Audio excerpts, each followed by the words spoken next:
Hello everyone. Today, oh my gosh, today we're gonna be doing something a little different, which is now making me sweat a little bit. I'm not gonna lie, because I was totally fine right up until I had to switch scenes. I literally don't know why I started being like, oh fuck. Hi.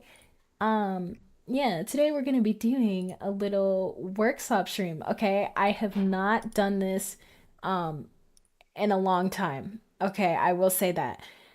I I used to be a teaching assistant and stuff. And so I was like, maybe I should use that and try to host like a stream where we can like talk about we can talk about like video editing. You can ask any questions. I'll go over like basics and stuff and all that. And I'm like, hopefully this will be a fun interactive thing. If not, I'm just gonna talk at you and I don't have a lesson plan.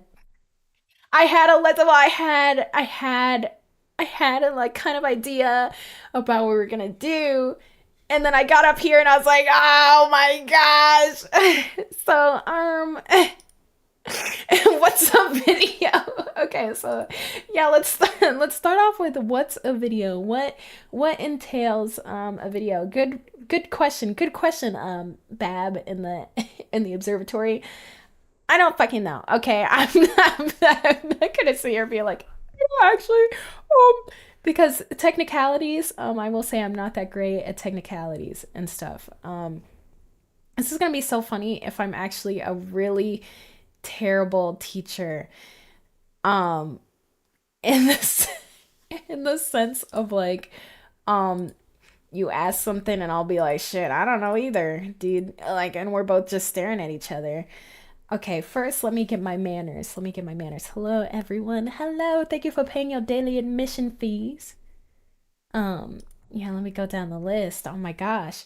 I not you popping into both the YouTube chat and on Twitch. Hello. Hello everyone. I'm just gonna do a general okay. A generalized hello. So that goes out to all of you. Bab! Don't mind that. I'm just trying to get my crunchy roll. I'm just trying to get my thank you. Thank you. Thank you. Thank you for the 2K. Thank you. Thank you so much. Thank you for recruiting new researchers. Oh my gosh. Hi Mio. Hi. Said hi Tofu. Oh my god. Hi everybody. Oh my gosh. Hi everybody on YouTube. Hi everybody in the on the Twitch side too. I need my crunchy roll. Thank you. I appreciate it. I know. I understand. I understand. Did you know you get if you drop two? I hate doing this. This is supposed to be a learning stream. Oh my gosh, I'm sorry. I don't want to derail too much. But yeah, during the month of November, if you give 2 subs and all that stuff, you can get a 60-day Crunchyroll mega fan subscription. Did you know that? Did you know that? Okay, that's all I'm saying about I'm only saying this once. Sorry. Anyway, let's get into who's up aftering their effects. I'm sorry. Okay. So I wanted to go over basic stuff and all that. When I screen share my After Effects, it will not show you everything I'm pressing and all that, unfortunately. So I'm gonna have to tell you what I'm doing in a way, and you're gonna have to imagine it. If you have aphantasia like me and you can't envision it, my fucking bad. We are in the same boat. Both of us are rowing. Okay. I'm just starting with that now. So when I do this, right? Hello, Randy. Thank you for paying your daily admission fee. Thank you. Um, so when you start off, right? I'm gonna say like the basics of like stuff that you need for like most most content that you'll be making and all that. For example, we're gonna do like simple scales, pans, and all that. So you know, like the stuff that people normally do in like YouTube Shorts and all that. I'm going to guess that you at least know how to open the program and know how to make a composition. These are these are the 2 things that I'm gonna hope you know, and then we work from there. Okay. Okay, because I can't show you when I make a new composition because right now I have the window open. You know what? I'm gonna draw it out for you. Actually, you know what? Since I can't show you because my share doesn't do that, how about I do this for y'all? And wait, where is it? Um, Bam. Okay, so I already started drawing on this because it was gonna be graphs, but um, we'll start off with showing when you make a new composition. So you open After Effects and you're making a new composition, right? This little window will show up, right? And it'll have all you really need to work with is the width. Oh wow, my it stopped working. Okay, there we go. And the height. Most of the time you'll be working 1920 by 1080. I actually cannot remember the width and height for like shorts videos right now. I'm sorry, please excuse me. If I remember it, it might be the is it the inverse? Or something along those lines. I cannot remember. I cannot remember the dimensions of an iPhone right now. And then I'll have the frame rate here. I normally do what is it? 27.97 or 30 frames per second. I never work in 60 frames per second. 60 frames per second looks absolutely disgusting to me. Okay? I hate 60 frames per second. I will almost never work in that unless somebody asks me to.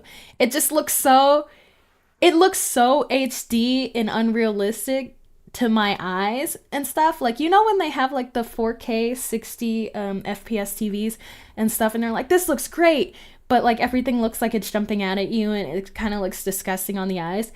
There's that, but also keyframing in 60 frames per second is really it's hard. It's hard to make it look smooth without making it look gross. So I normally work at 29.97. All my any client work I do or anything in the future, it will always be in 29.97 unless I'm forced to work in 60. Please do not ask for 60. I was right. Yeah, it's inverse. Okay, yeah. So the aspect ratio for shorts is inverse. It's 1080 by 1920. See, I did know. I even said it. Dang, he's good. Dang, he's good. Okay. Yeah, but that's like the main stuff you need to know and all that when you're making a new composition, so we can take that down. Bam. Okay, so we made a new composition. I'll just start from scratch. Okay.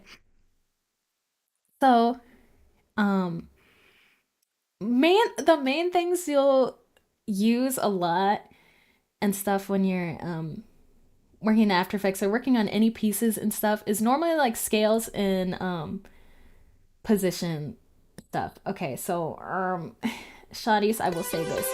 Rogan, thank you so much for the follow. Welcome to our welcome. I will say a few things. Okay, I'm taking a few shortcuts because I have plugins or I have scripts that make things easier. Say for example, when I made this new shape, right? So when I'm making a shape in After Effects, the anchor point isn't automatically centered on that shape, so you have to it takes too much work to go and press A and stuff to to move the anchor point to the center of the shape. There's a script called Motion 2 that you can have that will just move the anchor point to the center of anything. And when I tell you it literally changed my life when I got that, I cannot live without it. I think it is the greatest thing ever created, and I use it 24/7. But we're starting with the shape, okay? Rare knowledge. No, no, this is common knowledge. Everybody's gotta have motion. You gotta have it. It's so good. Oh my gosh. Um, yeah, the main things we'll have. I just realized there's no BGM. Shawnees, feel free to play your own BGM during this time. This is a bring your own music affair. Cause I got nothing. Also that because I'm simulcasting on YouTube and I don't want this to get taken down. I don't want it to get taken down because I have music playing in the background because it wouldn't be the first time. When I tell you when I had a VOD up the other day, it was literally all muted. It was all muted because the music that was playing, so that was my bad. Okay, I've learned my lesson since then. Okay. Back to I will focus. I will actually focus this time. Let me make let me make two shapes actually.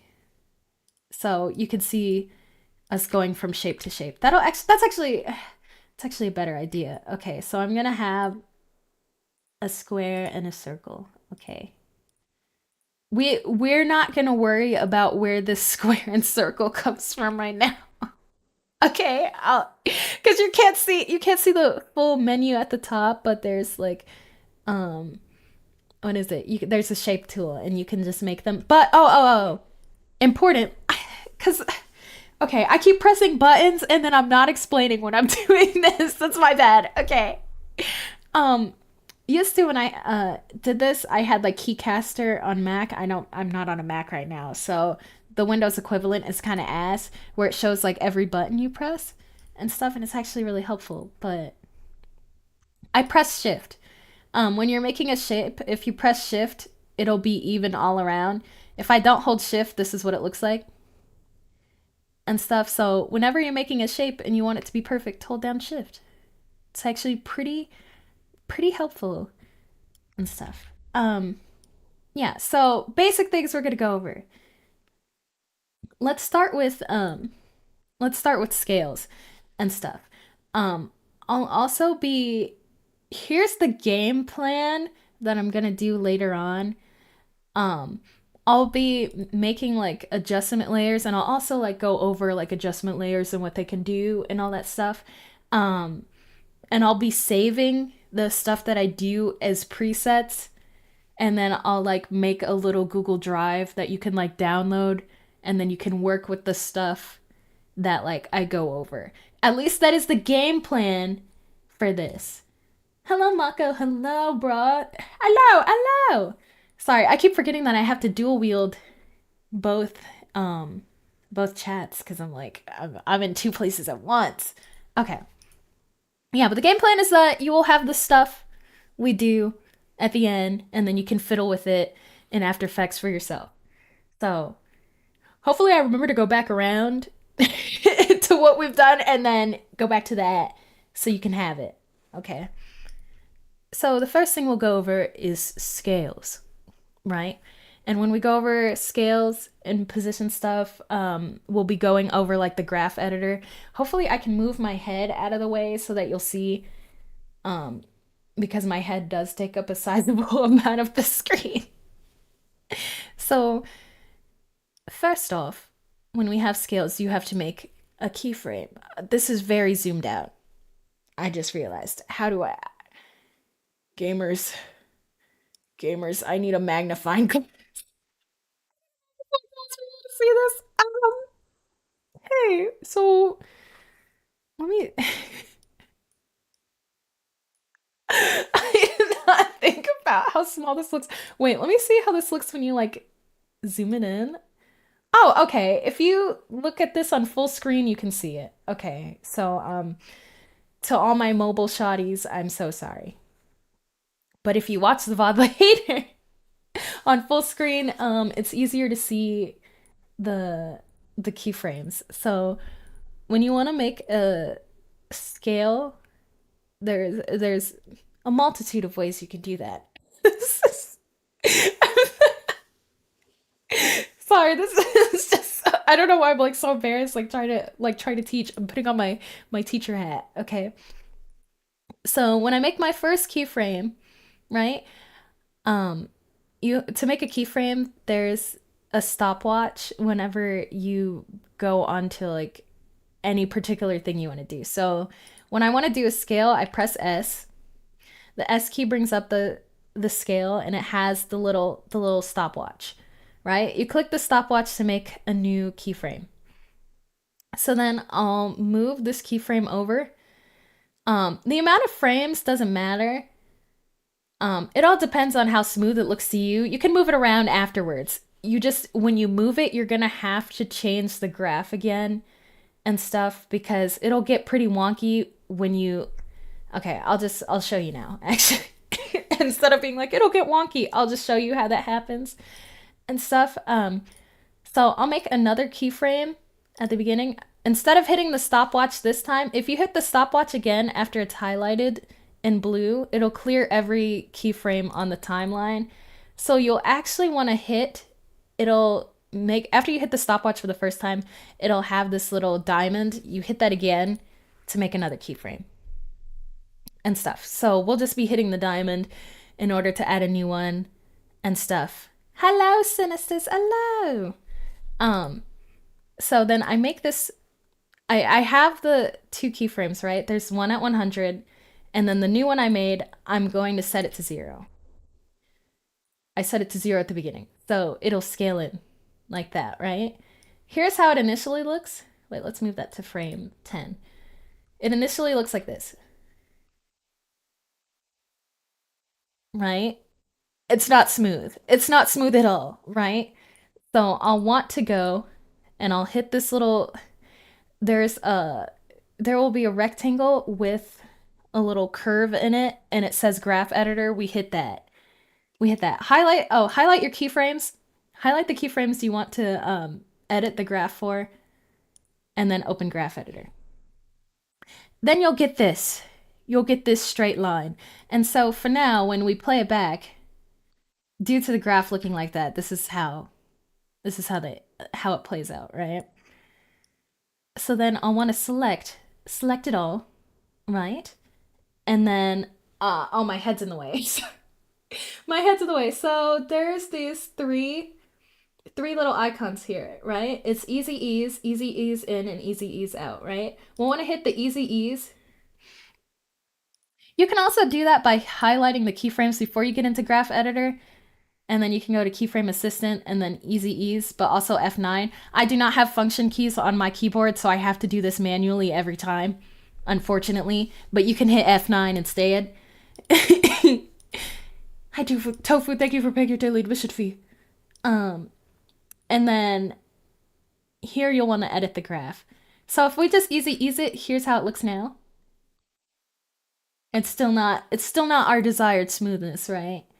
So then I'll want to edit the graph. Oh, so I take the first, there's these two like little handles. I'll take the first handle and I move it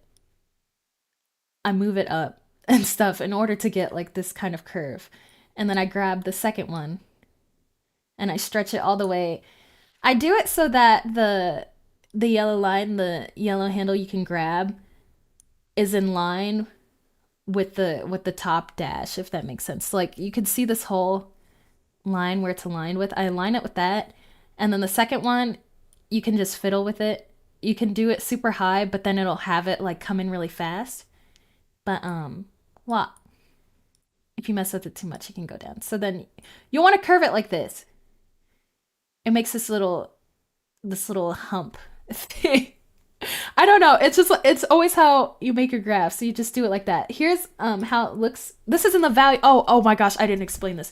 So there's two different types of ways you could edit your graphs, and the viewer it comes in. So right now I'm in the value graph, and you want to use value graph when you want really specific, when you want to make a very specific curve, or you could just use speed graph. Speed graph is nice for when you're making like, it's nice for scales because most of the time you're just making it really fast. So for this, if you're in, we're in speed graph now, you would just grab the first handle, move it all the way to the wall and stuff, grab the second handle, move it all the way it can move. It's that easy. It's just boom, right there, and then boom. And then it gives you the same graph that we had in value. See? Ta-da! Yeah, speed graph is nice when you're starting out and stuff because it's really simple. You just have to do 2 moves into one direction and stuff. But when you want to get very, very specific graphs, then you go to value and you can tweak it more. See, I can just move this up more. Let's look at how it looks when it just has the basic speed. See how smooth it is now? Has a smoother animation in and stuff. And then if I want to tweak it more to make it come in faster, I would just move the first handle up.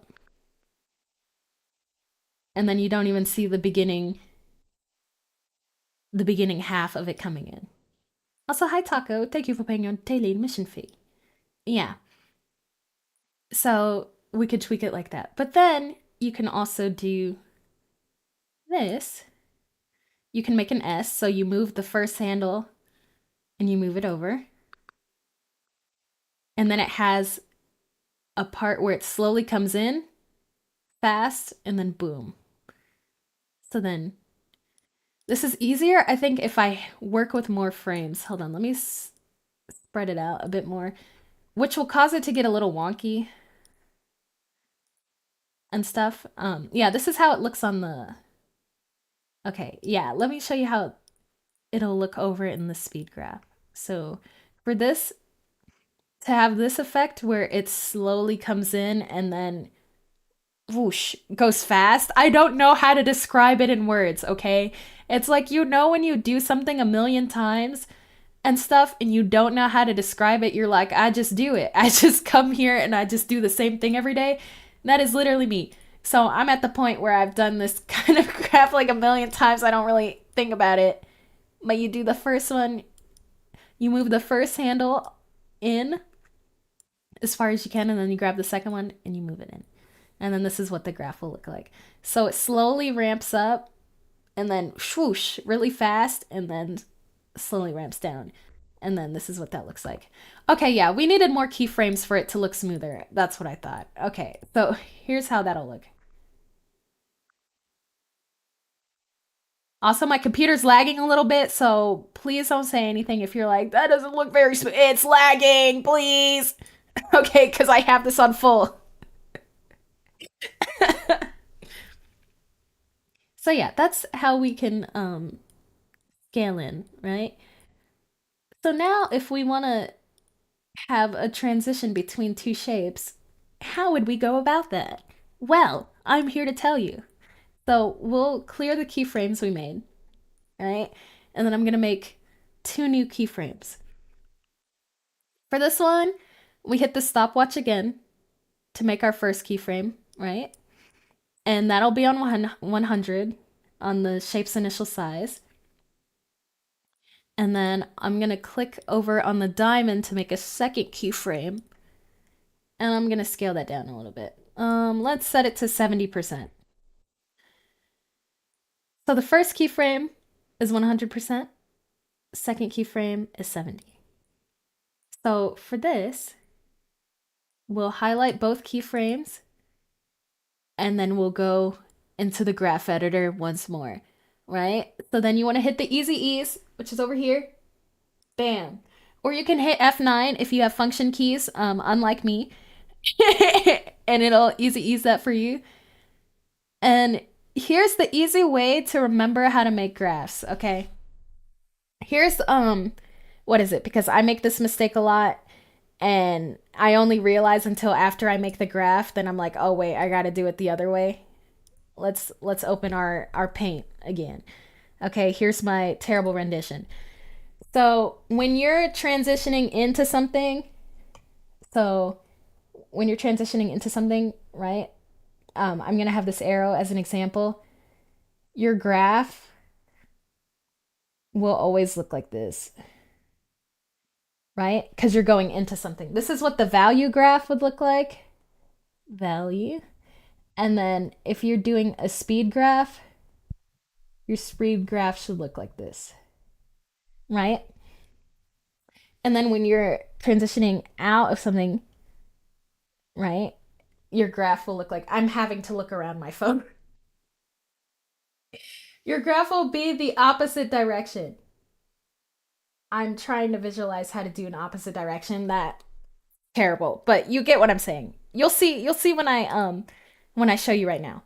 Okay. So, since we're going from for this one, we're going big to small. That's what, that's how I kind of remember it in my mind. Okay, when you're going, oh wait, I forgot to take off the paint off the screen. Whoa, hold on. Okay. So yeah, for big to small, I'm doing. Here we go. Here's how my graph's gonna look. So I'm doing it in speed because speed is like the easier graph to work with, right? it is going my I'm doing hand gestures that you can't see.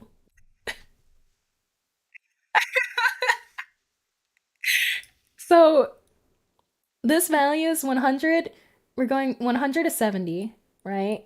My graph is going like in the direction. How do I describe that? It's when you're making your graph, right? I grab the first handle, I move it all the way to the right. I grab the second handle, I move it all the way to the right, right? So my whole graph is pushed to the right and stuff, okay?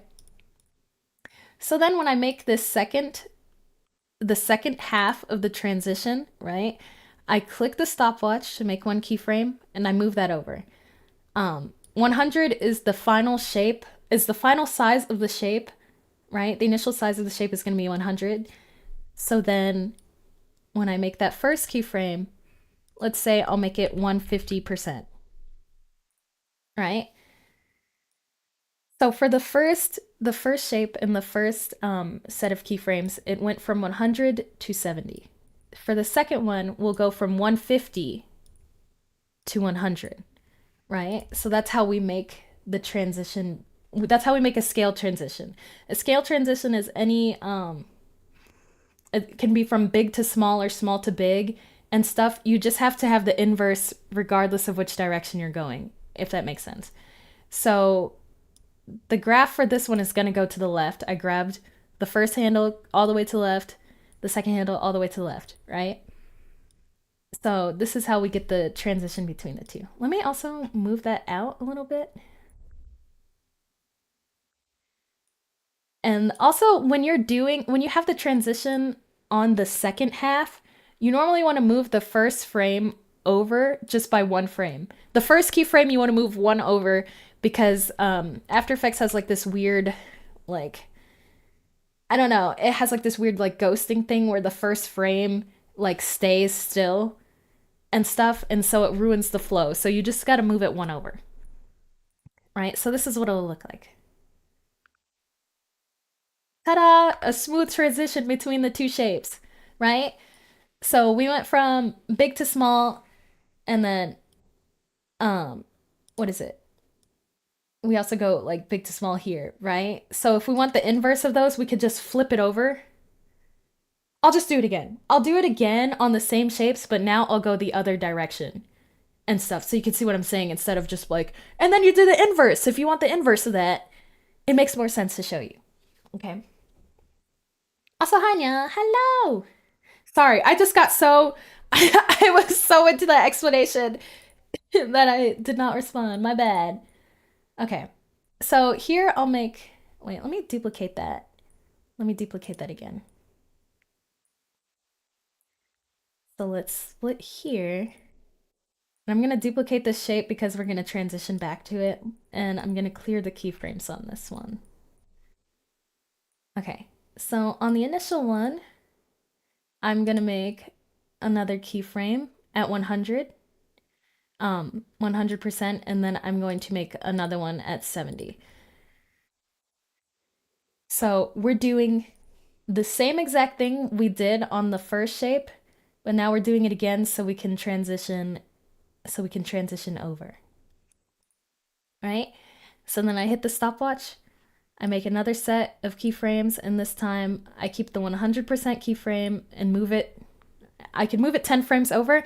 Normally, what you call it? When you have your keyframes, at least 10, a minimum of 10, I'll say, for a transition is good. Whenever you have to work within like smaller increments and stuff, it'll look more choppy and all that. And sometimes when you, okay, we'll get into this after this initial, like, going over these keyframe things and stuff because it's gonna get more complicated and more annoying as you go on because sometimes you'll work with something and you'll need to, like, have like 80 transitions on top of one thing and stuff. So then later on, null objects are going to be your best friend. Oh my god, I'm in love with null objects and I can't wait to talk about them. That's I can't wait to info dump about null objects to you next. Good evening. Good evening. Oh my gosh, sorry. I just got really stuffy. Okay. So here, oh yeah, I was making the other oops, my bad. I turned off the layer. I need to make another keyframe and set that to 150. There we go. Okay. So, y'all remember what I said earlier about when you're transitioning into something, the graph's going to be to the right, right? Well, bam. We're going to be setting our transition to the right once more because we're transitioning out. So, you grab the first handle, you hit it to the wall, but you keep it in line with the dashed line at the top. Or just there's one general line that like spans the entirety of the graph editor. You want to line it up to that. Excuse me. And then you grab the second one and you also hit it in the right direction. All the way until it won't let you anymore. All right, so then we grab our second pair of keyframes, highlight it, hit F9 if you have function keys, or just hit the boop, the easy ease at the bottom. Hello, Nakai, hello, gamer. And then you, bam, we have to move this graph to the left, right? So we grab both handles and we move them all the way to the left. So this is the finished product between the two for our scale transition on both of the shapes. So this is what your final product should look like. Bam! See? Isn't that great, gamers? So that's how you would do like a basic scale transition and stuff. So yeah, most of the time I use the values. Like I try not to use too huge of values from the initial and stuff. Say for example, like something is sized up at 100%. I normally don't want to go past like 150% or so because then the quality degrades pretty bad. And when you're scaling out, I will say when you're working on something, sometimes when you're scaling out less than like 70, this normally happens for footage that is that fits the dimensions of like what you're working with. So say for example, you have a canvas that is like 1920 by 1080 and the footage you have is 1920 by 1080 and you're scaling out of that, you'll have like this weird you'll have this weird like distortion around the edges and stuff if you slap like reptile or like mirror edge or that kind of thing um to your piece. So you got to be careful when scaling and stuff. This is only footage. Would pictures be okay? It applies to both. It applies to both. I'll give you an example. Let me see if I can find um let me see. I'll take a video of my own and I'll just mute it or something. Um okay, yeah. Here we go. So, when you're working with footage, I know people do like a lot of scales and pans and all that stuff. And what is it? Okay, for example, here I want to let me have this part and then I want to scale to another part. Bam. So I'll cut that there and let me extend that. So if I want to scale out on this, see how when you scale out, you have like the rest of the canvas. So most of the time when this happens, you put reptile on your clip, right? So it mirrors the edges and all that. You know when when you're doing like scale transitions and stuff, you don't want the space to be empty, right? But also when you have the mirror images, having this like border in the frame, it looks gross. You know what I'm saying? But normally when the transition is happening, it'll be fast enough that you don't particularly see it and all that. But for me personally, when I'm doing transitions like that, I'll try to pre-compose. I'll pre-compose like the layer and scale in a bit more so you see less of the repeated edges and stuff. Um, it'll still be there and pretty obvious, but most of the time, um, hopefully stuff is happening fast enough that you don't see it. You know what I'm saying? There's only like a few ways around it and stuff, but let me make the transition for this. Actually, there's a few ways, like if you put motion blur and stuff, or you can do motion blur to kind of like cover it up and all that. Wait, let me enable motion blur on this actually. Um See, like you don't really see the edges that badly here because I pre-composed it and I scaled it up a little bit. But yeah, I don't know. I have a certain feeling about like being able to see like the motion tile on the edge of footage and all that. That's why I normally like scale it up if possible. If it doesn't degrade the footage too much. So here we'll have like our little scale between the two and all that. But yeah, if it's super scaled in, it's a matter of preference. It's a matter of preference and all that stuff. And it's totally fine if you could see the motion tile. I mean, there's only so much you can do when you're scaling in and out. You know what I'm saying? And stuff. But yeah, my favorite way personally of dealing with it is scaling in and stuff. Yeah. But yeah. How do I don't know, Shadi. I don't know. You tell me. You tell me. So that's it for scales. We'll move on to positions and stuff. And I did, you know what? I was like, I wanted to go over stuff that people use a lot for like shorts and all that. But also, if you have like any questions on um effects I do or stuff like that, or you want me to look over something, please feel free to as well. Um, because I want this to be like a kind of like we go back and forth and like engage and stuff and all that. I don't want to just talk at you the entire time. But also if you want that, that's totally fine. I mean, that's what I'm here for. I'm here to talk to you.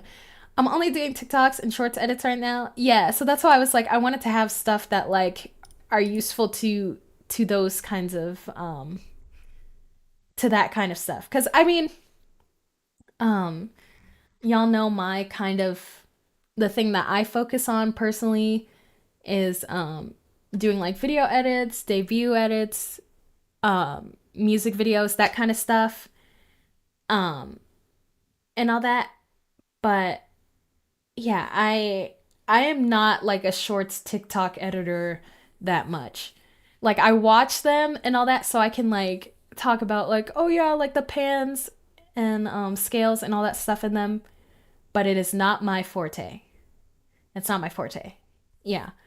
Um I don't know. I'm still like even I'm still working on all that too. Jabby!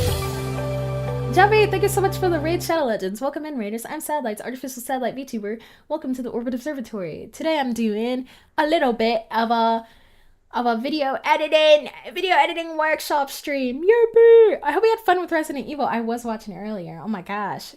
I hope you're enjoying um the new DLC and stuff. I know that's right. Yeah, I want to take on full-scale video editing for my song cover later. I'm using CapCut and other software. I don't know what to use. Heard AE is good. Yeah, After Effects is good. Sorry, I will always be. No matter how badly this software treats me, no matter how many crashes I get, and how much Adobe hates me, I love After Effects. I do. I love After Effects. I know that's right. So I will tell you, I would say like it's the best in a what is it? In the long run. It's a good thing to have Also under take your my money for under 9 your belt. months. Thank you, Debbie. Thank you so much for 9 months. Welcome back, researcher. Welcome back, and thank you so much. Thank you so much. Oh my gosh, I can't believe it's been 9 months. Not the country. Well, I had to whip it out. Yeah, that's it for scales, gamers. Let's move on to positionings. Hello, I edit too. Oh my gosh, I could not tell from your username. No way. Is it good for a beginner? No. No, but which color? I would say you could pick it up and stuff. I was okay. I'll tell you a story from when I was a wee lad, okay? Um I went into After Effects like completely raw, I will say, and stuff. I don't think there's like what you call it? I I don't think there's ever a bad time to get into it and stuff. I don't think you should ever not try to learn something and stuff because it's intimidating to like beginners or that kind of thing. I will just say it's just a lot of shortcuts you have to remember.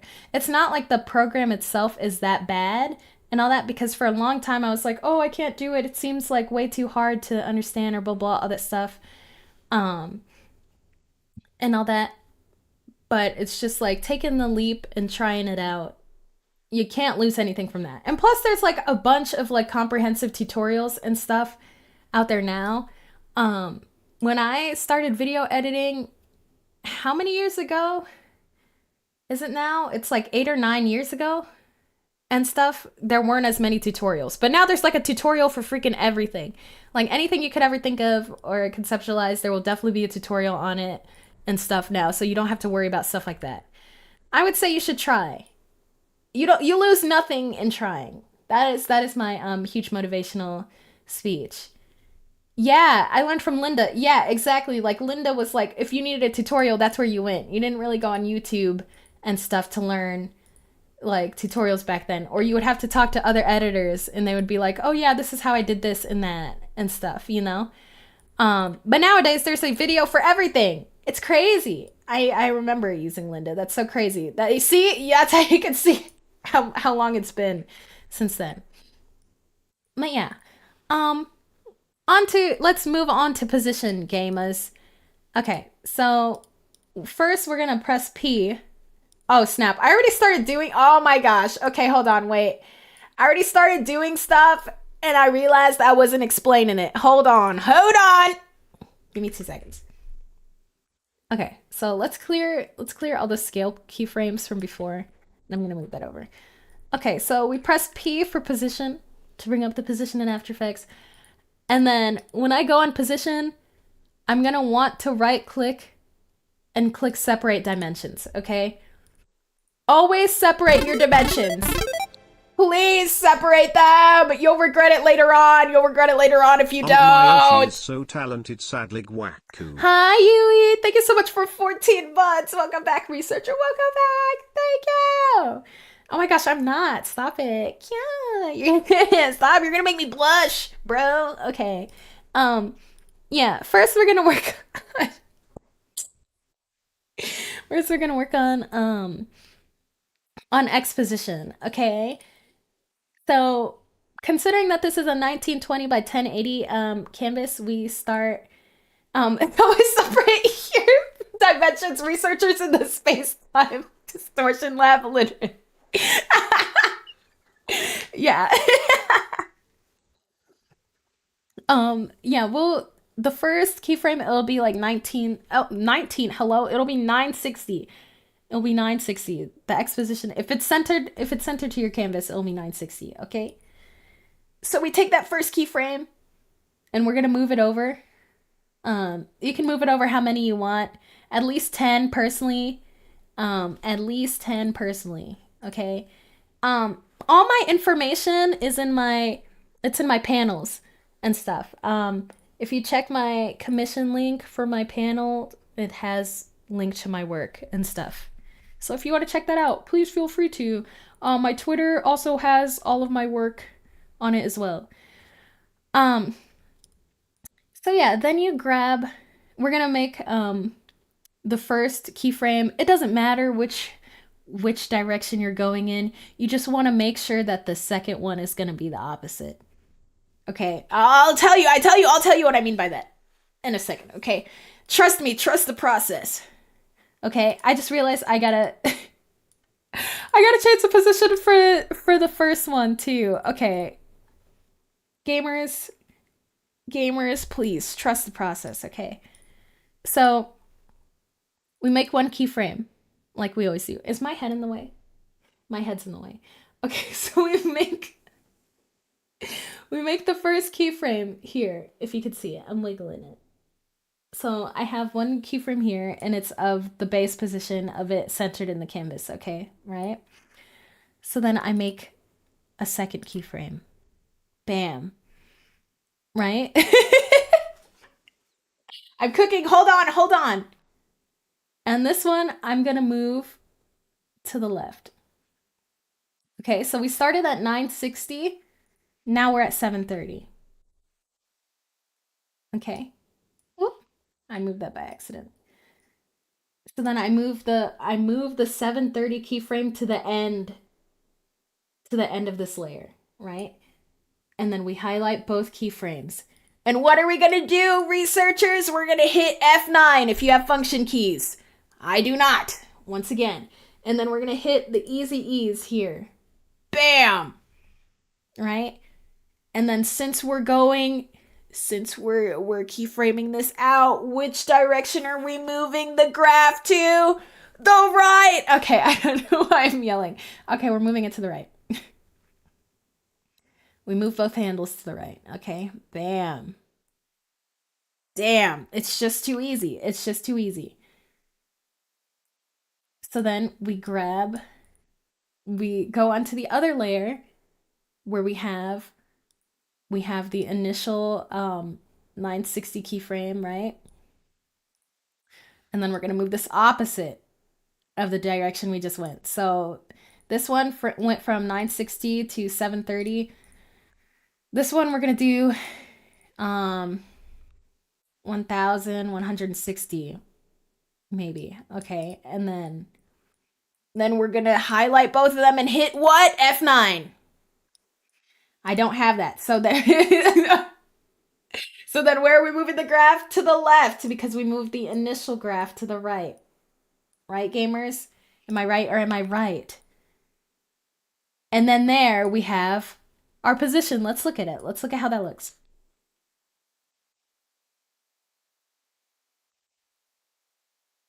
Ta-da! Yippee! Easy position. How do you not have F9? I have a custom keyboard that does not have function keys. So that's how I do not have F9 on my keyboard. Yeah. Um so I have to do it the old-fashioned way of highlighting easy ease. So that's what it is. It is what it is. It does not impact my flow that bad, so I don't really mind. But yeah, so yeah, we have the scales we did, bam, and then we have our position. Ta-da! It's just too easy, gamers. It's just too easy. Yeah, so then we can do the same. Okay, I was talking about this initially, where, say, for example, you need to transition something midway and all that, but you don't want to mess up the keyframes you already have, right? That's where the best thing since sliced bread comes in, and it's called a null object, okay? I love null objects. I want to marry a null object. If you look like this, please hit me up, okay? So then we're going to make a new. Yeah, we're going to hit a new. Okay, so you can't see what I'm doing because I'm not desktop sharing. I'm sharing through like a game viewer, so it does not show all my clicks, okay? So for if you are on I'm gonna have to describe this to you. So here, okay, thank you for putting your daily admission fee message as P. Thank you. That was really insightful, Pyro. Um, damn, I know Socrates is looking over at your message right now. Why did you send P? Okay, so what you call it? Hey, hey, I'm teaching, shoddy. Okay? Shh. It's my time. It's my time. Yeah. Maybe Pyro's excited. Well, Pyro needs to sit down. Don't say it's so true to him. Okay. So yeah, we're gonna use a null object. since you can't see what I'm doing, if you right click on your composition, well, in the layers for your composition, and you hit new, right? Hit new shotties and then null object. Okay? And it'll bring up this little thing right here. And it is the best thing since sliced bread. Okay? For our null object, right? You can parent. Okay? Parenting is when you grab this little pick whip, right? And it'll bring out this little string. You see? This is when you want to parent it to another layer. You know, like when you're in like Clip Studio Paint and stuff, and you want to put all your layers in a folder, basically. It's like the same thing. You grab this little pick whip and you parent it to the layer that you want to, right? So now anything that is parented to this layer will move with this layer. So I could move this null object, right? I'm going to do the same thing that I did on my previous layer, on my null object. I'm going to use my null object just like it's this shape underneath it, right? So here I would do my position keyframes once again. This might be a silly sausage question, but do we need to save? Hit save every time you can. Every time you remember to save. Please save always. Hit Control S. Your fingers should be living on Control S every time you do something, because After Effects has this lovely habit of crashing all the time. Yeah. Do you set the point of interest of the null to the center or no? No, I don't. I always have it on the I always have the anchor point on the corner of it and stuff. I don't mess with I don't mess with it that much, honestly. If I'm moving anything within the null, I'll just always do it within the keyframes. I never move it outside of this, because then it distorts everything. And yeah, I've never had a reason to move it otherwise. Well, I've never had it. So all softwares like this crash. Yes, everything crashes, and just always remember to have 20 backups and always save. Haha, I'm doing a thumbs up. I hope you can see that. So yeah, if I want to do how about when it comes to rotation from the null, I mean, I've never had to change it because it's always I've never had any problems as to why I would have to do that. So no, I have not had to move my anchor point ever. Most of the time, I mean, I do really roundabout way things as to not have to change anything, even if that makes it more complicated. Like I'll pre-compose something to rotate it instead, you know? I only use a null object for the most part when I'm working with 3D or I need to move something. I need to move something while it's already in motion and stuff. This won't mess up your keyframes, no. If this, whatever you do on the null is separate from your initial keyframe. So that's why you have a null object, because you don't want to mess with your initial timeline, right? So whatever I do to this null object is what will happen. It'll happen to any layer that's parented to it, right? But it won't interrupt the initial keyframes that I made. So here, for example, I want to move the shape in an opposite direction from the motion it's already in, right? So while it's in motion, I'm gonna have these two keyframes above it on the null object, right? And I'm gonna move it back. I'm gonna move it like that, right? So then we're gonna easy ease them like I have been every time. Yeah, so then we gamers, what he's gonna say the line again. He's gonna say F9 gamers, he's gonna say F9, ease your keyframes. Yeah, so then we move everything to the left. Bam. Oh wait, my bad, shotties. My bad, shotties. Hold on. I messed up. Did you notice I messed up there? We move everything to the right this time. You move it to the right. You move your graph to the right. Okay, I'm just gonna do this. Please let me teach. Please just let me go over and explain everything. That is why I'm here. Please don't backseat me while I'm doing an explanation. Please. Thank you. So here, we can have two things happen at once, right? Because we have a null object. And it didn't disrupt our initial keyframes. Bam! So actually, I moved it in the same direction. So the lines that you're using, those move your keyframes. No. It is not a silly question. Oh my gosh, y'all. There's no such thing as a silly question. Please, if you have any questions, please feel free to ask them. I'm not going to laugh at you. It's totally fine. Okay? Feel free to ask any questions, please. I will not jump you if you ask anything. It is not a silly question. And yes, the line that you see here, that is the motion of your keyframes. That is the in this case, this is the position and stuff. Anytime you see those lines, that is your position. But that's the position on the null object. Okay, and so when I click the shape, you see the blue line? That's the blue line for the shape's position that's moving. Yeah, this is the distance between the two keyframes, right? So the null object has its own. It has the red line that's showing the position between the two, and then the blue line is the shape's initial position that it's moving through.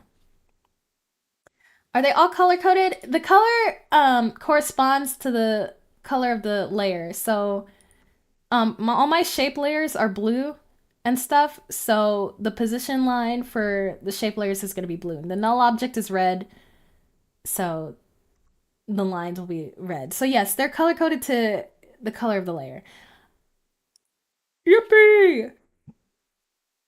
So yeah, that's wait, I'm gonna set this to go the opposite way, actually, and stuff, because yeah, I wanted it to keep moving. I wanted it to move back. Okay, there we go. Bam. So this is what it'll look like when you have your null object and your base keyframes.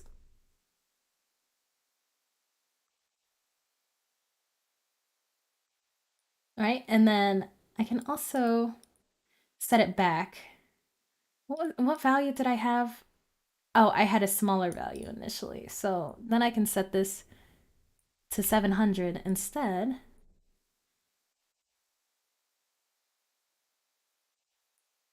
Bam. Wait, actually, let me see something about this graph because I might have done the graph wrong. No, I had it right the first time. Okay. I had a moment where I was like, did I do that? Did I do that in the wrong direction? But I was like, no. It just, since it stops abruptly, I normally do this, I normally have the null object do this when I'm doing like more than one, transition and stuff. So since it's moving like that, here I would normally cut this off and then have another shape transitioning in between. So let me, okay. I gotta think about how to describe this in an easier way to understand. Hold on. Let's clear all these keyframes. Scale that back down to 100. Since this transitions out, I want this to also transition into something. So let me change my position. So the initial 960 position, right?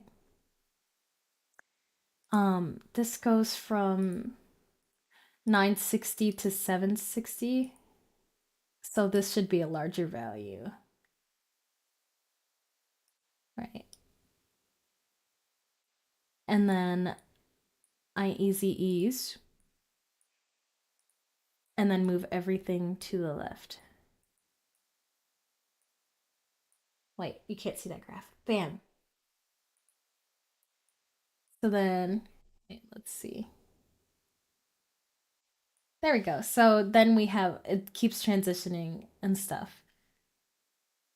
Because the null object, I have to match the transition. Okay, so there was the initial transition on this layer where it went from 200 to 0. It went from 200 to 0 here, right? But then there's the second transition, which happens on the null object. For the second, for the transition on the null object, you want to match that with your transition on the next item you have. You match it to the null object, not the transition on the initial shape layer. If that makes sense. And stuff. So that it continues being seamless. So then you have this. Is it possible to layer transitions with a null object? Because it's like, yes, that's what the null object is for. That's how I'm layering a transition right here and stuff. Um, but if you want to do another transition on top of this, you would make another null object and parent that null object to that null object. If that makes sense. So yeah, that's how I'm layering transitions here. There's the initial one where it transitions in, right? But the transition in is taking up it takes up all the keyframes on this layer, right?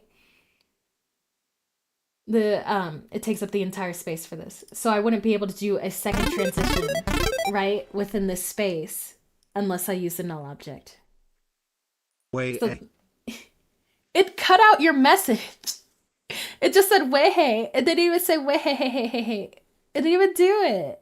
Hello, Pete. Hello. Thank you so much for 18 months. Welcome back, researcher. Welcome back. Yippee!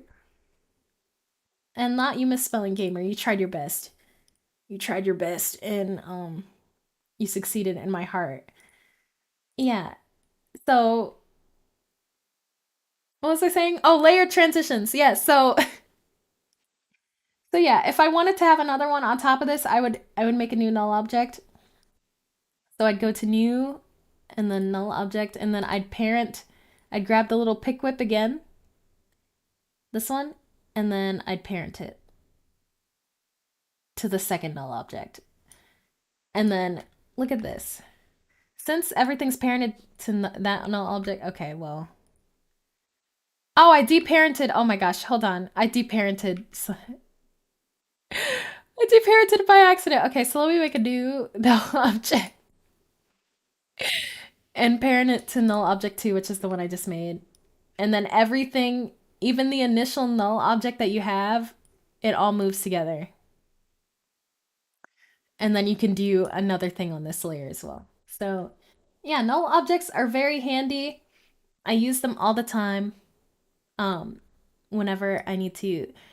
So to make sure I have my notes correct, you match the null object to have a smoother transition, make another object and parent it so it moves it all together. Okay, so about the initial notice, you said you match it to the null object to have a smoother transition. No, that is not the case. You would parent it to a null object if you want to do another transition. Sorry, I don't have my tits on, so you cannot throw items at me. I'm sorry. I'm sorry, I forgot to turn it on. You would parent it when you have an object in motion and you want it to do another motion, you would parent it to a null object and stuff if you didn't want to interrupt the initial motion of that thing. So in the case of this layer, right, it is moving from point A to point B, right? But then I have it on a null object so that it keeps moving in that direction after it finishes its initial. So for here, okay. So here we have this square and it's going from right to left, right? And then the circle comes in left to right. But then I move it left to right again in order for this square to turn right to left. But I could change this. Okay. I'll change this to 1.2. 1.2k, right? So here's how to make it like easier to visualize and stuff. If I have this move left to right, this comes in left to right, but then goes the other direction, and then I change this transition. Let's change it to 600. So here.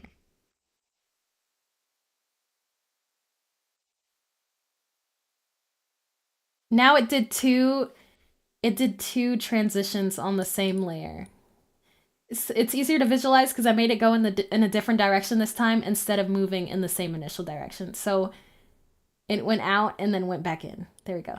Is this a music video, by the way? And no, this is I'm doing like, this is like a blank project and stuff that is just for like tutorial purposes. I'm not working on a project right now.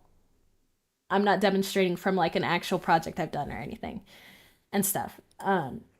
Yeah, this is just for examples. So yeah, to answer your question, the null object is if you're doing one transition and you want to transition in the opposite direction or continue transitioning in the same direction. Null objects can be used for like a multitude of things, but the most use I get out of them is doing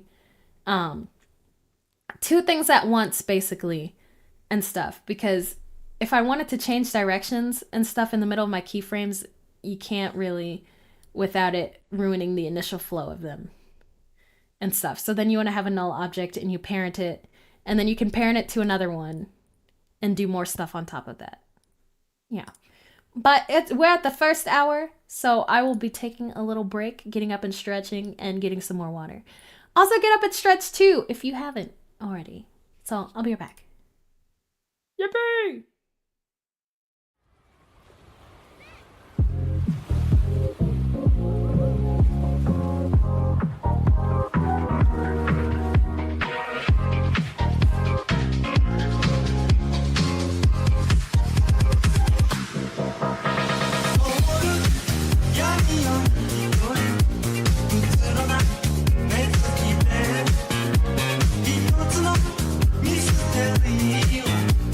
Go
Oh my gosh, wait.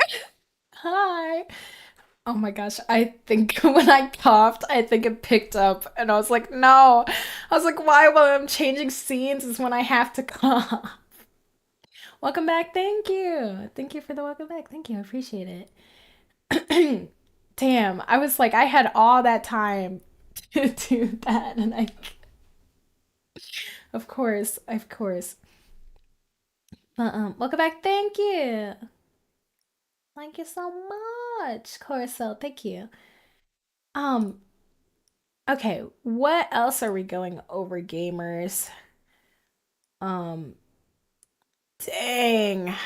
Dang, I gotta think. I'm literally racking my brain because now I'm like, please, if you have any questions, please feel free to drop them, or else I'm gonna just start going into old MVs and like talking about that. Like, if you have any specific, like, oh yeah, how'd you do this effect, or how'd you do blah blah, all this stuff, or if you wanna any of that, please feel free.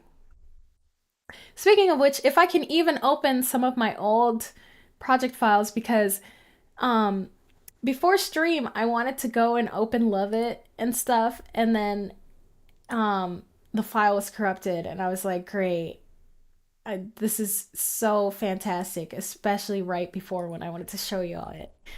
Because there was like one segment that I was like, oh, this would be good to show and talk about in regards to, because we just talked about null objects. There's like one part of, oh,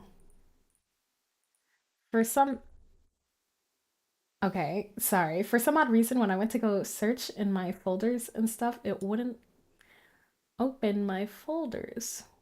So I'm like, what's going on? Why is nothing working today? Okay. So we could go over, oh, okay, okay. Hold on. We could go over like there's this one expression, and I don't know how I would be able to show it on screen. Hold on. Let me see something. Um there's like one expression I use all the time, and it's like this bounce overshoot expression. I'll have to, okay.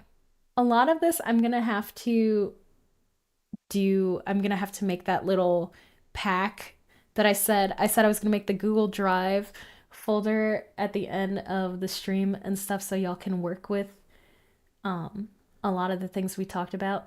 Oh, that's what, okay, speaking of stuff like that, that reminds me, this will be super useful. Okay. Um, wow, good thing I thought about that, because I just remembered something.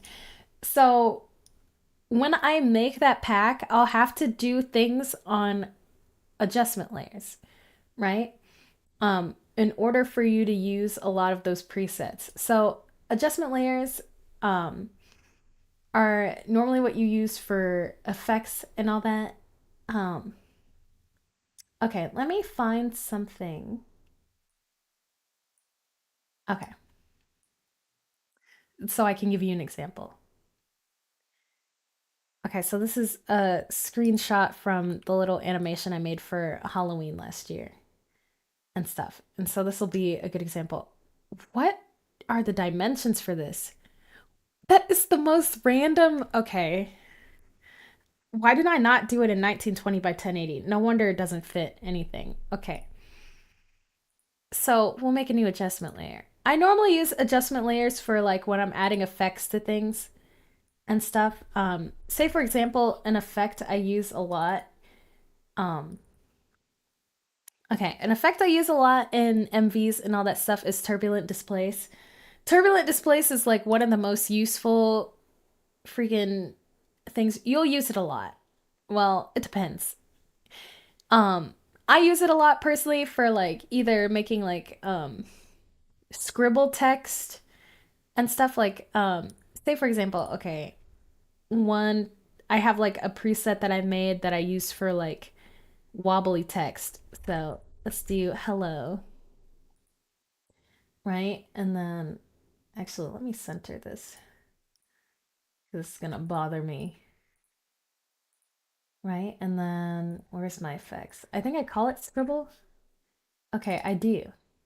Hello, Beanie. Thank you so much for paying a daily admission fee. Yeah, so the scribble I use, right?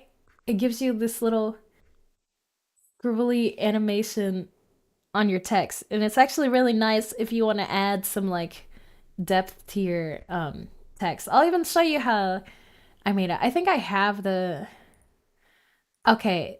The keyframe is on the random seed. Okay, you can also change the size of it and stuff, so it's a little more subtle and stuff. Wait, I'm gonna have to scale in a little bit more and stuff. But it's like it makes your text a little jiggly and it's really cute. Um, you can also change the size. Oh wait, I didn't change the amount. Yeah, you can change the amount, but you don't want to change it too much and stuff. But yeah, for this, what is it? I have the setting on turbulent, the amount to 13, the size to 13, and then you go down to the evolution options and then you click the stopwatch for the random seed, right? I cannot remember what expression do I have on that. And then you alt click. Um, okay, to set expressions, so you'll use expressions a decent amount in After Effects and stuff. To set an expression, you hold Alt before you click a stopwatch and stuff, and it'll allow you to edit. It'll take you to this little menu and stuff. And so for my turbulent displaced text, under the random seed stopwatch, I alt click it and have it set to time asterisk 7 and stuff. And that'll get you this little wiggly text. And it's really useful and it's super, I use it for freaking everything. It's like Frank's, you know that one commercial where the lady's like, Frank's hot red sauce, I put this shit on everything? Yeah. That is turbulent displace to me. The one turbulent displace effect I was gonna show you and stuff, is this little horizontal displacement thing I use for a lot of my edits. I turn the size down. And then I have the amount up and stuff. Yeah, if you want this little warp distortion and stuff on your clips, I have this on an adjustment layer. That's what we're talking about. We're talking about adjustment layers. Okay. Train of thought is so freaking back. Train is back in the station, bro. And I'm ready for passengers. Okay. So I have the I made a new adjustment layer, right? I turned the adjustment layer off. There's the effect is gone. Okay. So adjustment layers are nice when you don't want to put the effect on the initial footage you're working on, but also adjustment layers apply to everything that is underneath it. Right? So you see how I have the hello text on top and it's unaffected. I drag the adjustment layer above. Everything under the adjustment layer has the effect on it. So this is useful when you don't want to add an effect one by one on every layer in a composition and stuff, and it affects everything simultaneously. But it is also useful for a bunch of other things, right?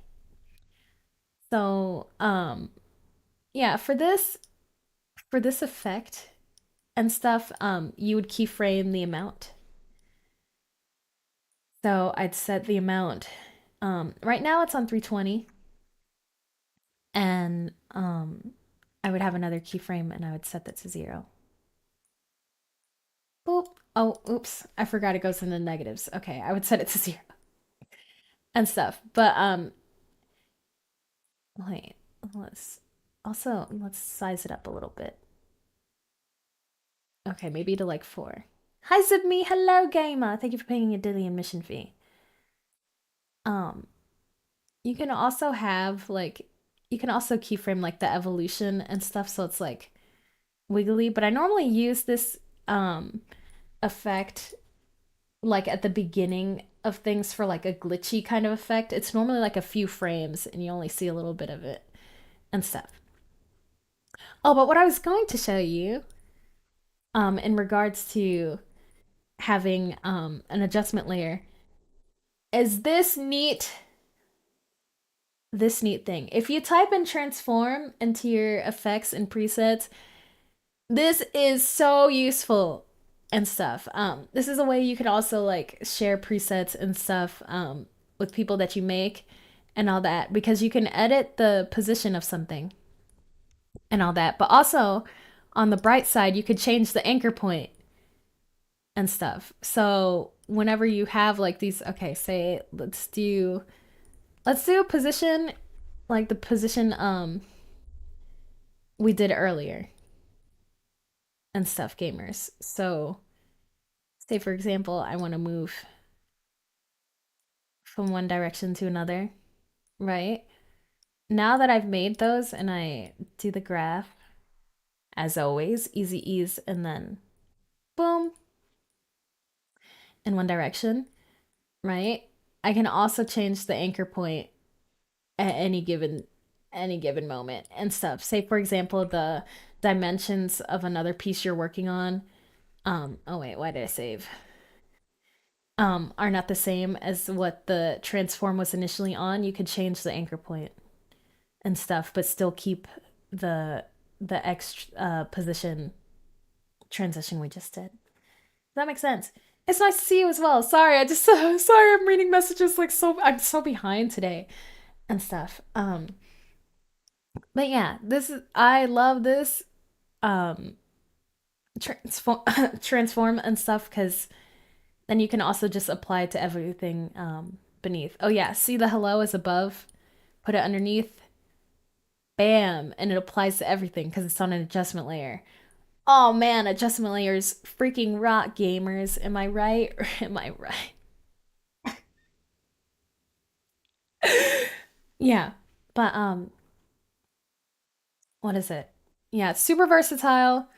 Super versatile. I normally other than putting like a few effects on adjustment layers, uh sometimes I also put like color correction. Um I put color correction on it cuz it applies to everything underneath and all that. And plus you can change like um the transparency of adjustment layers too and stuff. So sometimes I'll add like a color grading thing, but then it's too strong. Um but I still want to keep like the initial like kind of flavor of it. Okay, I think I have one called like Summer Night. Yeah, I do.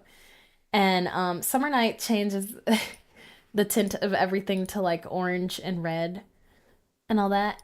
And sometimes when I'm like, "Oh, it's too strong," I'll put on an adjustment layer and make it a bit transparent so then it's not as strong. But there's also okay.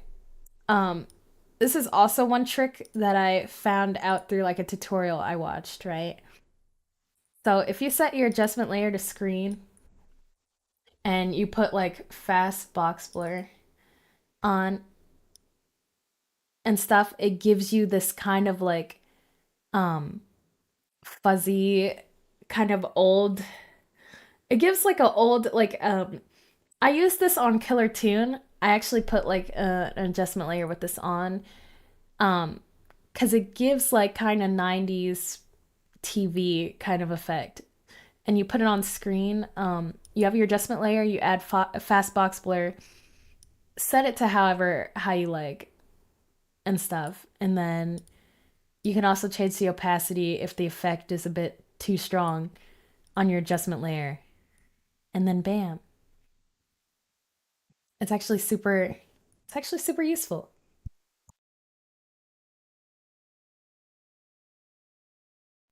Sorry, I keep coughing a lot and stuff. I'm not sick. I'm not sick anymore, but I keep like I keep having like a post cough and I'm like and stuff. But yeah, there's that. I keep doing like these really funny thumbs up. I'm like, "Yeah, guys, hope that was helpful." Um but yeah.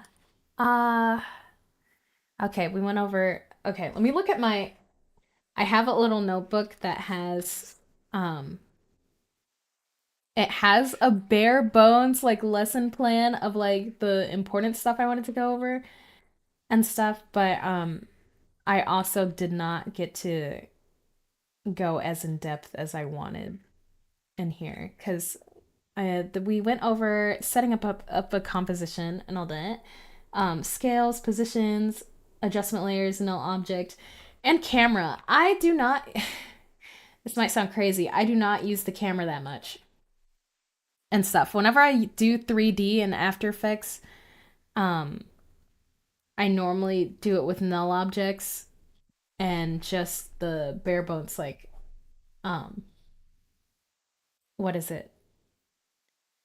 What is it?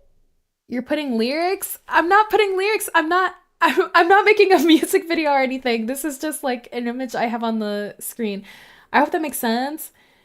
I hope that makes sense. Yeah, I'm not editing any. This is all for like tutorial purposes and stuff. Yeah, I'm I lost my train of thought again. I need the conductor. I need the conductor. Um Oh yeah, so when I make like 3D things, okay, let's make a 3D scene. This is like when I was editing Maple Story stuff. Um oh wait, why don't we go to that? Hold on. We can open I forgot what it was called. Let me find that project file and we can look at that. If I can remember what I named it. And I have 80 million. Oh gosh, I'm gonna have to view this as a list because I have over 1.6K After Effects projects. Um, your message didn't go through? Okay, okay. Please run it back. Run it back. Okay. I have over 1.6K After Effects projects, so it had to run through. In terms of aesthetic, your style does remind me of those fun early 2000 anime special event cards animation with modern sensibilities. I don't know, it's super cute and engaging. Oh, thank you. Yeah, that is what I am trying to go for. Um, a lot of the time, you'll notice that like personal projects and all that, I have like a VHS or like older kind of aesthetic and stuff, and that is what I'm going for. If it has like this like fuzzy bloom or the quality looks bad on it's on purpose. It is on purpose. Yeah, but speaking of 3D, um here we have this project. Let me see if I can find the null object in this. Okay. So for here, yeah, you can see all the layers that makes up um this scene and stuff, and they're all denoted by like the rectangles and all that. But oh yeah, there is a null object here. I normally use my null objects and stuff for 3D scenes. I do not use um the camera in After Effects as often as I should and stuff. But yeah, with the null object, you can parent everything and have it in a 3D plane and stuff. And see, I can scale out and stuff, but it still has the illusion of like um everything like on different layers and stuff. For this, I think here on this building, I use like a lens blur in order to give like the illusion of it being like really close to the camera. Yeah, see, there's a lens blur on this. I thought so and stuff. If I take it off, then it looks like that. But let's see. I think I have more scenes. Oh no, this was like the oh yeah, because we didn't get to work on this as much as I wanted to. This was okay, so this project in particular was me remaking like an old Maple Story series that I'd worked on. It was a charity goal. We're gonna get back to working on this again, actually, because I had a lot of fun trying to recreate it, but making it like more modern and stuff. As you could see, like back when I made this one, here's the initial one that I was working on when I was younger. This is just one like plain background and stuff. I didn't make this background myself and all that. And just the character at the forefront. So when I was remaking it, I was like, I want this to have more depth in the scene. So It's a bunch of layers all on different planes in 3D and stuff. And then you can manipulate it through the null object that I showed y'all earlier. Like, boom, you can super scale in or you can super scale out or you could scale in. But the only issue here is when you do scale in, since the ground is on such a it's in such a different plane that it does not move with the group when you scale in here and stuff. I could remedy that by changing its values and stuff. But yeah, it all moves together because it's all parent to the null object. Yippee! And stuff. But yeah, we can also just like put together um a scene and stuff and then like talk about that. I don't know. That's what y'all are up to or I don't know. I'm sitting. This one is still so good. I love the depth you add. Oh, thank you. Thank you, Rita. Oh yes, you were there when I was building this initial scene and all that. Yeah, I don't know. I'm like sitting here, I'm like twiddling my thumbs. I'm like so nervous. I don't know why. It's just like showing off stuff and like talking about it, I guess, is a little nerve-wracking. You know what? Why don't we go into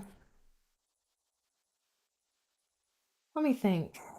What project would be interesting to look at and stuff? Because I mean, I'd love to like go and look at Love It, but that might crash my computer. Funny thing, speaking of Love It gamers, um, when I was working on it, it crashed like over 20 times. It crashed every single time I worked on it. I actually, when it comes to Love It, I think I have